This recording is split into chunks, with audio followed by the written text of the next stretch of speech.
So what does it take on the part of leaders? I think it takes leaders who champion. This is Steve Sharple. And Steve was the general manager of the Marriott in New Orleans. I worked a lot with Marriott over the years, and I worked with Steve. One of the early times I was there working with Steve, I got there late, and I got out of the taxi. The young man, the bellman, stepped off the curb, and he walked right up to me, and he said, "I'm Mel Washington, and I'll be your bellman from right here all the way to your room."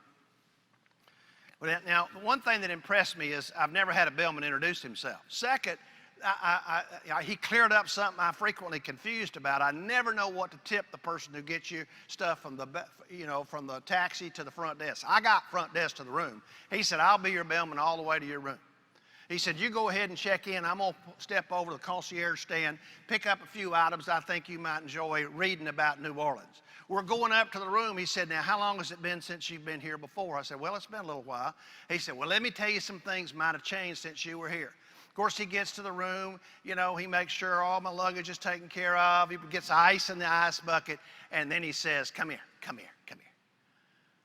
He walks over and opens the drapes. He said, "You see that building over there?" He said, "That's the St. James Cathedral." He said, "You see the one over there?" He said, "That's the edge of Jackson Square." He said, "In the morning, when you get up and you look out across the French Quarter, you'll know what you're looking at."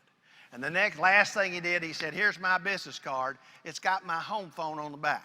You call me 24 hours a day. We'll make sure you get your needs met." I said, "Mel, you're very impressive," as I handed him that big tip. Well, the next morning I met with Steve Sharple, and I told him how impressed I was with Mel. And I said the thing that really impressed me the most is he gave me his business card and told me to call him 24 hours a day. Steve got a funny look on his face. He said, "Our bellmen don't have business cards."